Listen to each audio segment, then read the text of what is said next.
Hello दोस्तों, कैसे हैं आप सब लोग। आई होप आप लोग बहुत अच्छे होंगे। स्वागत है आपका अपने यूट्यूब चैनल जे पाठशाला में। और आज हम इसमें देखने जा रहे हैं क्लाइमेट के जो एमसीक्यू हैं उसके बारे में। सबसे पहला क्वेश्चन क्या कहता है, इसको ज़रा देख लेते हैं। ये क्या कहता है, निम्नलिखित कथनों पर विचार कीजिए। पहला स्टेटमेंट है कि एक विशाल क्षेत्र में लंबे समयावधि 30 वर्ष से अधिक में मौसम की अवस्थाओं और विविधताओं का कुल योग ही जलवायु है। तो ये मैं आपको बताऊं, स्टेटमेंट राइट है। आप ये एक तरह से डेफिनेशन भी समझ सकते हैं क्लाइमेट की, जलवायु की। तो अगर आप जैसे मेंस का कभी जलवायु के ऊपर कोई क्वेश्चन आए तो आप इसको बिल्कुल चिपका सकते हैं, इसको एज इट इज़ लिख सकते हैं आप इसे, ठीक है। दूसरा स्टेटमेंट पढ़ लेते हैं कि मौसम एक विशेष समय में एक क्षेत्र के वायुमंडल की अवस्था को बताता है। ये स्टेटमेंट आपका राइट है। तीसरा पढ़ लेते हैं कि मौसम की अवस्था प्राय एक दिन में कई बार बदलती है। जी बिल्कुल, मौसम बदलता रहता है। मौसम की तरह तुम भी बदल तो ना जाओगे। बिल्कुल, मौसम जो है वो बदलते रहते हैं, और जैसे लोग बदलते रहते हैं वैसे मौसम भी बदलते रहते हैं। और उपरोक्त कथनों में से कितने कथन सही हैं, तो मैं आपको बता दूं ये तीनों कथन आपके सही हैं। इसका राइट आंसर है ऑप्शन नंबर डी। और आजकल तो मौसम की तरह आयोग भी बदलता है, ठीक है। पता नहीं कब परीक्षा करवाएगा। चलिए, लेकिन लगे रहिए, तैयारी करते रहिए, कभी भी कुछ भी हो सकता है। तो क्वेश्चन नंबर 60 जो देखते हैं क्या बोलता है, निम्नलिखित कथनों पर विचार कीजिए। सबसे पहला स्टेटमेंट है कि मानसून शब्द की उत्पत्ति फारसी शब्द से हुई है। तो मैं आपको बताऊं, फारसी शब्द से नहीं हुई है। पहला स्टेटमेंट रॉन्ग है, ये अरबी शब्द से हुई है। और दूसरा पढ़ लेते हैं, एक वर्ष के दौरान वायु की दिशा में ऋतु के अनुसार परिवर्तन मानसून कहलाता है। जी बिल्कुल, और ऋतु के अनुसार जो परिवर्तन होता है ना उसको मानसून कहते हैं। तो आपको पता है ग्रीष्म ऋतु होती है तो आपको पता है जैसे लू वगैरह चलने लगती है। जब शरद ऋतु होती है तो ठंडी ठंडी जो है हवाएं महसूस करे होंगे आपने। और जब जैसे जैसे बारिश होती है तो आपने देखा ह्यूमिड टाइप का जो है एक क्या कहते हैं मौसम हो जाता है। ह्यूमिड टाइप का एक आर्द्रता आ जाती है। आपने देखा होगा, चिपचिपाहटपन जो है आपने महसूस किया होगा। तो ये पूछ रहा है कि निम्नलिखित में से उपरोक्त कथनों में से कितने कथन सही हैं। तो मैं आपको बताऊं, इसमें पहला गलत है और दूसरा सही है, तो केवल बी, ठीक है। केवल दूसरा कथन सही है। इसका राइट आंसर है ऑप्शन नंबर बी। चलिए नेक्स्ट क्वेश्चन देख लेते हैं, क्या कहता है। भारतीय जलवायु के संदर्भ में निम्नलिखित कथनों पर विचार कीजिए। पहला स्टेटमेंट है कि भारत की जलवायु को मानसूनी जलवायु कहा जाता है। जी बिल्कुल, भारत की जलवायु को मानसूनी जलवायु कहा जाता है। जब भी जलवायु पर लिखें आप ये स्टेटमेंट चिपका सकते हैं मेंस के अंदर। दूसरा पढ़ लेते हैं कि भारत में जलवायु व्यवस्था में स्पष्ट प्रादेशिक भिन्नताएं पाई जाती हैं। जी बिल्कुल, इसको भी आप बिल्कुल चिपका सकते हैं मेंस की आंसर राइटिंग में। एज इट इज़ क्लाइमेट के ऊपर अगर कोई क्वेश्चन पूछा जाता है तो ये दोनों ही स्टेटमेंट आपके, दोनों ही कथन आपके सही हैं। तो ये पूछ रहा है दोनों कथन सही हैं, कितने कथन सही हैं, तो मैं आपको बता दूं ऑप्शन नंबर सी इसका राइट आंसर है। चलिए नेक्स्ट क्वेश्चन देख लेते हैं, ये क्या कहता है। क्वेश्चन नंबर 62 क्या कहता है कि तापमान के संबंध में, ये टेम्परेचर के संदर्भ में पूछ रहा है कि निम्नलिखित कथनों पर विचार कीजिए। तो मैं आपको बताऊं, पहला स्टेटमेंट है कि समुद्र तटीय क्षेत्रों में, ठीक है, समुद्र तटीय क्षेत्रों में दिन और रात के तापमान में अधिक अंतर पाया जाता है। तो मैं आपको बता दूं ये स्टेटमेंट आपका रॉन्ग है। उसमें अंतर नहीं पाया जाता। किस कारण से अंतर नहीं पाया जाता, क्योंकि वहाँ समकारी प्रभाव काम करता है। क्यों? क्योंकि जिस तरीके से पानी जो है वो जितनी देर में वो गर्म होता है ना उतनी ही देर में वो ठंडा भी होता है। इसलिए वहाँ पे के तापमान पे, समुद्र तटीय क्षेत्र होते हैं ना, वहाँ पे तापमान पे ज़्यादा अंतर नहीं पाया जाता। समकारी प्रभाव के कारण ऐसा होता है। दूसरा पढ़ लेते हैं, दूसरा क्या कहता है कि थार के मरुस्थल, ठीक है, थार के मरुस्थल दिन व रात का तापमान लगभग समान रहता है। तो ये स्टेटमेंट भी आपका रॉन्ग है, क्योंकि आपको मैं बता दूं कि थार का जो मरुस्थल है ना उसमें दिन और रात का जो तापमान होता है ना उसमें अधिक अंतर पाया जाता है। कैसे कि थार के मरुस्थल में अप्रैल और मई के समय, अप्रैल और मई के जो महीना होता है ना उसमें तापमान लगभग 50 डिग्री सेंटीग्रेड तक चला जाता है। दिन में तो ऐसा होगा कि 50 डिग्री सेंटीग्रेड तक चला जाएगा, लेकिन रात के वक्त भी आप उसके तापमान को, उसके टेम्परेचर को देखेंगे वो 15 डिग्री या 10 डिग्री के आसपास आ जाएगा। तो ये जो है वहाँ पे अंतर पाया जाता है। तो आप तो पता चलेगा भाई दोपहर में बहुत गर्मी थी और शाम को और रात जैसी जैसी रात हुई तो भैया बहुत ठंड लगने लगी। तो ऐसा होता है वहाँ पे। इसलिए वहाँ पे थार के मरुस्थल में तापमान में अंतर पाया जाता है, ना कि वो समान रहता है। तो पहला स्टेटमेंट और दूसरा स्टेटमेंट दोनों ही इसमें गलत है। तो इसका राइट आंसर होगा ऑप्शन नंबर डी।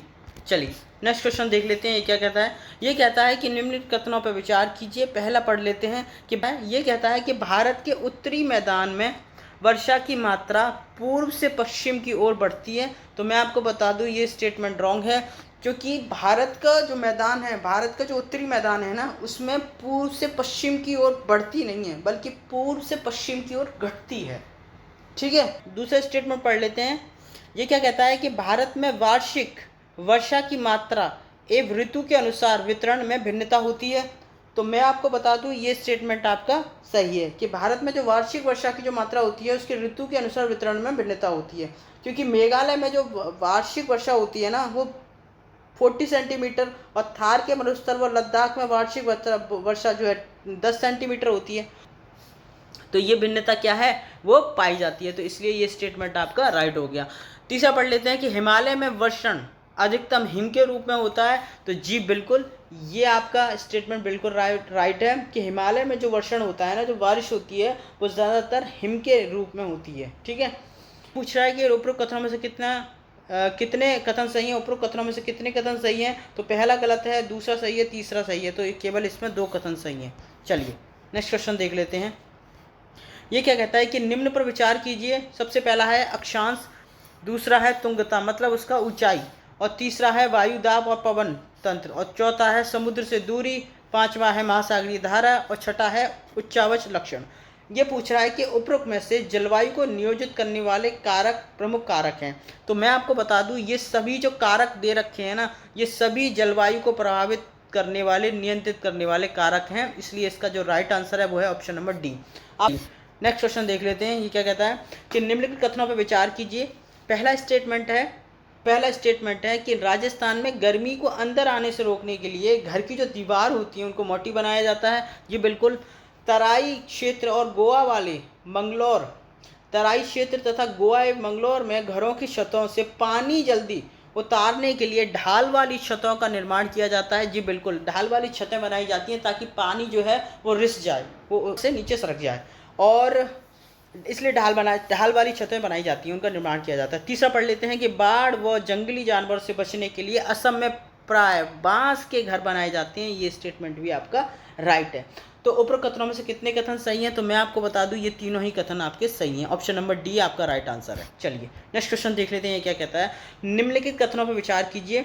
विषुवत वृत्त से ध्रुव की ओर जाने पर सामान्यतः विषुवत वृत्त से, तो ये रही आपकी पृथ्वी और ये रहा आपका 0 डिग्री। ठीक है, अब ये पूछ रहा है, इसी को हम 0 डिग्री, विषुवत वृत्त, भूमध्य रेखा, इसी को बोलते हैं। ठीक है, अब ये कह रहा है कि पहला स्टेटमेंट है कि विषुवत वृत्त से, अब यहाँ से ध्रुवों, ये रहा आपका नॉर्थ पोल और ये रहा आपका साउथ पोल। ठीक है, ये नॉर्थ हो गया, ये साउथ हो गया। अब ये कह रहा है कि ध्रुवों की तरफ, जब हम विषुवत वृत्त से ध्रुवों की तरफ जाते हैं तो जाने पर सामान्यतः तापमान घटता है। तो मैं आपको बताऊं कि जब हम विषुवत वृत्त से ध्रुवों की तरफ जाते हैं ना, तो तापमान जो हो होता है वो घटता है।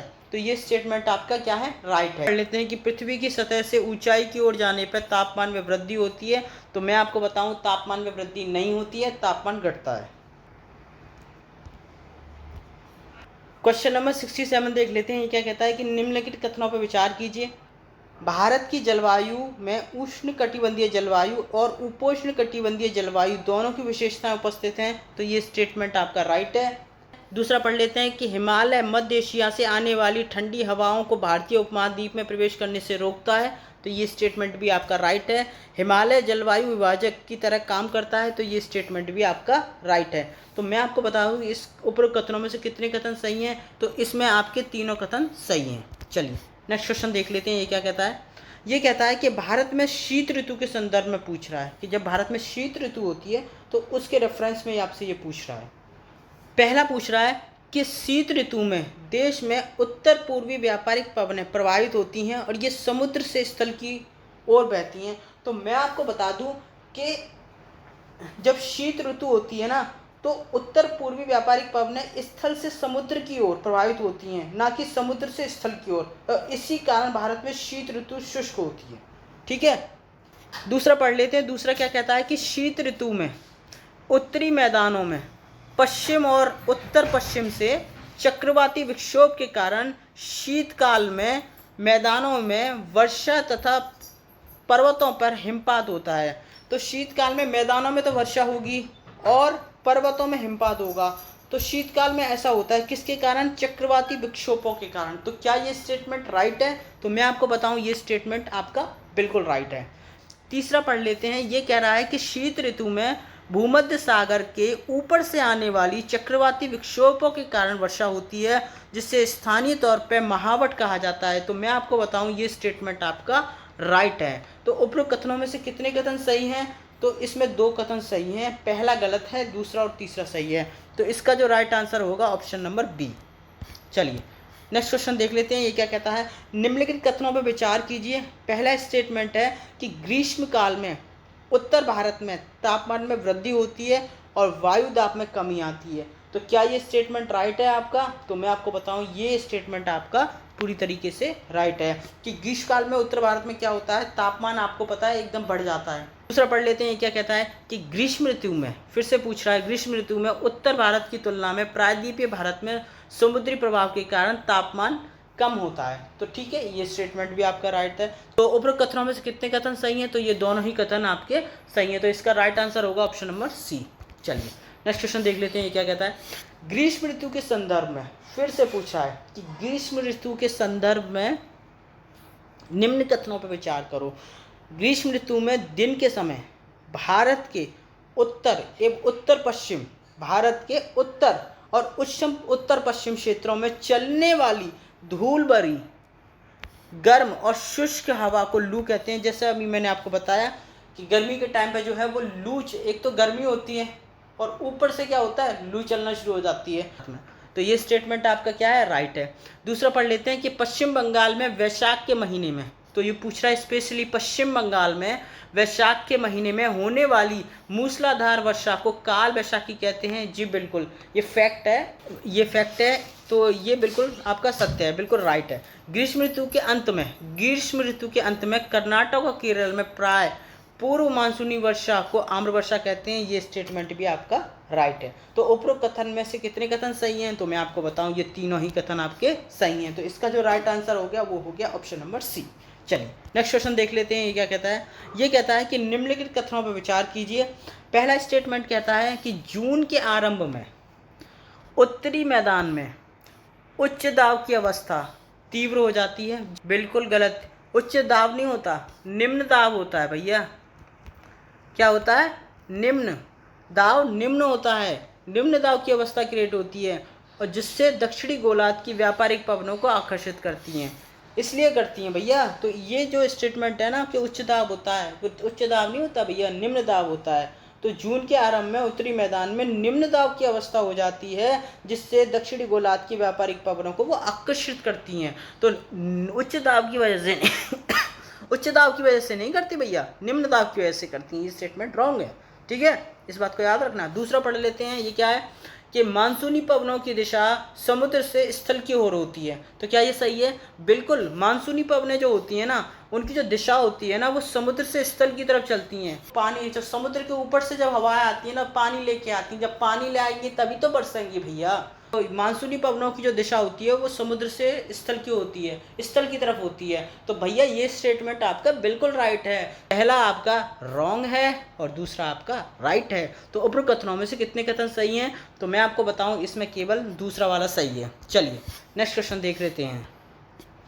ये क्या कहता है कि मानसून के संदर्भ में पूछ रहा है अब ये, ठीक, कि भारत में मानसून की शुरुआत 1 जून से हो जाती है। बिल्कुल राइट है। भारत में दक्षिण पश्चिम मानसून सबसे पहले पश्चिमी तट में वर्षा करता है, बहुत तेज वर्षा करता है। जब वो टकराता है ना तो इतनी वर्षा होती है, इतनी तेज बारिश होती है कि मतलब सोते फूट जाते हैं। दूसरा पढ़ लेते हैं कि तीसरा क्या कहता है कि मानसून देश के सुदूर उत्तर पूर्वी भाग को छोड़कर शेष भाग में लगभग 1 महीने में पहुंच जाता है। तो क्या ये स्टेटमेंट राइट है? तो बिल्कुल ये स्टेटमेंट भी आपका राइट है। क्यों? क्योंकि धीरे धीरे करके मानसून जो है पहुंचता है। कैसे पहुंचता है? धीरे धीरे करके। 1 जून को पहुंचेगा, फिर 5 जून तक पहुंचेगा, फिर 10 जून तक पहुंचेगा, फिर 15 जून तक पहुंचेगा, फिर 1 जुलाई तक पहुंचेगा। ऐसे करके एरिया में जो है वो पहुंचता है। तो ये पूछ रहा है कि ऊपर कथनों में से कितने कथन सही हैं? तो ये तीनों ही कथन जो है वो सही हैं। ऑप्शन नंबर सी इसका राइट आंसर है। ये देखिए यहाँ पे ये मैप दे रखा है इसका, ये देखिए यहाँ से, ये देखिए 1 जून से जो है वो आपका, ये रहा आपका 1 जून से जो है वो एंटर किया है, ठीक है। और देखो 8 जून 6 जून को यहाँ तक पहुँचा है, ठीक है। फिर जो है 10 जून को यहाँ तक पहुँचा है, अच्छा। और फिर 16 जून तो यहाँ तक, ठीक है। मतलब ये गुजरात और राजस्थान वाले एरिया में बरस रहा है। और फिर यहाँ से 1 जुलाई को यहाँ, फिर 15 जुलाई को यहाँ, इस तरीके से पहुँच रहा है ये। फिर ये लौटता है, फिर 1 अक्टूबर को ये रहा, फिर देखो 10 जून को यहाँ से लेके यहाँ तक, 5 जून को यहाँ से लेके यहाँ तक, ठीक है। 1 जून को यहाँ से लेके, ठीक है। तो जब बारिश आती है ना, तो वो ऐसा थोड़ी है कि बस यहीं से, एक सेकंड, देखो जब बारिश आती है तो ऐसा थोड़ी है कि वो यहीं से टकराती है। जब वो टकराएगी तो भैया सिर्फ ये थोड़ी है कि यहाँ से टकरा के इधर बस जाएगी, भैया इधर भी तो जाएगी, तो इधर भी जाती है, इधर भी बरसता है, ठीक है। चलिए क्वेश्चन नंबर 73 देख लेते हैं। क्या कहता है कि निम्नलिखित कथनों पर विचार कीजिए। विश्व में सबसे अधिक औसत वर्षा प्राप्त करने वाला स्थान मानसराम केरल राज्य में स्थित है। तो मैं आपको बताऊं कि मानसराम तो ठीक है, लेकिन ये केरल है ना, ये गलत है। ये केरल है ना, ये गलत है। ये कहाँ है? ये मानसराम जो है ना वो मेघालय में। तो दूसरा क्या कहता है? दूसरा कहता है कि गंगा की घाटी में पूर्व से पश्चिम की ओर तो जब वर्षा की मात्रा बढ़ती है। तो क्या ये स्टेटमेंट राइट है? तो मैं आपको बता दूं ये स्टेटमेंट आपका रॉन्ग है, क्योंकि गंगा की घाटी में पूर्व से पश्चिम की ओर वर्षा की मात्रा बढ़ती नहीं है बल्कि घटती है, ठीक है। चलिए, तो उपरोक्त कथनों में से कितने कथन सही हैं? तो इसमें कोई सही नहीं है, तो इसका जो राइट आंसर है वो होगा ऑप्शन नंबर डी। चलिए नेक्स्ट क्वेश्चन देख लेते हैं। क्वेश्चन नंबर 74, निम्नलिखित कथनों पर विचार कीजिए। ये कह रहा है कि अक्टूबर के आरंभ में मानसून पवनें उत्तर के मैदान से हट जाती हैं, का बिल्कुल राइट है। दूसरा हम पढ़ लेते हैं। ये क्या कहता है कि बंगाल की खाड़ी पर उच्च दाब वाली अवस्था बनने के कारण अक्टूबर नवंबर में पूर्वी तट पर चक्रवाती तूफान आते हैं। तो मैं आपको बताऊं उच्च दाब के कारण नहीं आते हैं, वो निम्न दाब की अवस्था बढ़ने के कारण अक्टूबर और नवंबर के महीने में पूर्वी तट पर चक्रवाती तूफान आते हैं। तो इसलिए उपरोक्त कथनों में से कौन सा कथन सही है? तो पहला सही है और दूसरा वाला गलत है। तो इसका जो राइट आंसर क्या होगा? वो होगा ऑप्शन नंबर ए आपका राइट आंसर है। चलिए नेक्स्ट क्वेश्चन पढ़ लेते हैं। इसमें जो है मैप दे रखा है, ये देखिए यहाँ से 1 अक्टूबर से, ठीक है। अब 1 अक्टूबर से ये जो है वो लौटना शुरू कर रही हैं। ये 1 अक्टूबर को यहाँ पे आ जाती हैं, 15 अक्टूबर को यहाँ, 1 नवंबर को यहाँ, 15 नवंबर को यहाँ, फिर इसके बाद कहाँ जा रही हैं भैया? और फिर 1 दिसंबर तक यहाँ, और फिर 15 दिसंबर तक यहाँ, फिर चली जाती होंगी। और क्या, चलो खेल खत्म। अगला क्वेश्चन देखते हैं। ये क्या कहता है कि 75 मानसून के संदर्भ में, ठीक है। अब ये फिर से मानसून के संदर्भ में पूछ रहा है। निम्नलिखित कथनों पर विचार कीजिए। ये पूछ रहा है कि पश्चिमी तट के भागों एवं उत्तर पूर्वी भारत में लगभग 400 सेंटीमीटर वार्षिक वर्षा होती है। क्या ये स्टेटमेंट राइट है? तो जी हाँ, ये बिल्कुल सही है। पश्चिमी तट पे तो आपको पता ही है वर्षा होती है, लेकिन उत्तर पूर्वी भारत में भी लगभग 400 सेंटीमीटर वार्षिक वर्षा हो जाती है। क्यों? राजस्थान एवं इससे सटे पंजाब, हरियाणा एवं गुजरात के भागों और जम्मू कश्मीर के लेह में 60 सेंटीमीटर से भी कम वर्षा होती है। तो क्या ये स्टेटमेंट राइट है? जी बिल्कुल, 60 सेंटीमीटर से भी कम वर्षा होती है, क्योंकि यहाँ वर्षा की मात्रा बहुत कम है, ना के बराबर है। अर्ध शुष्क, मतलब शुष्कता रहती है ज़्यादातर यहाँ पे, ठीक है। यहाँ आपको शुष्कता आपको देखने को मिलेगी चाहे आपका राजस्थान हो, चाहे आपका हरियाणा हो, गुजरात हो, जम्मू कश्मीर का लेह हो, आपको यहाँ पे शुष्कता देखने को मिलेगी। मतलब उतनी बारिश नहीं होती जितनी बारिशें आपको पश्चिमी और पूर्वी तट पे देखने को मिलती हैं। उत्तर पूर्वी तट हो, पश्चिमी तट पे देखने को मिलती है। जितनी बारिश है उतनी बारिश आपको राजस्थान, पंजाब, हरियाणा के साइड में देखने को नहीं मिलेगी। वहाँ बारिश की जो मात्रा है वो बहुत ही कम है होने की। तो पहला जो है वो क्या है, सही है, और दूसरा भी क्या है, सही है। तो उपरोक्त कथनों में से कौन सा कथन सही है? तो मैं आपको बताऊं ये दोनों ही कथन आपके सही हैं। इसलिए नेक्स्ट क्वेश्चन देख लेते हैं ये क्या कहता है। तो चलिए फिर मिलते हैं आपसे नेक्स्ट वीडियो में। तब तक के लिए पढ़ते रहिए, स्वस्थ रहिए, खुश रहिए। जय हिंद दोस्तों।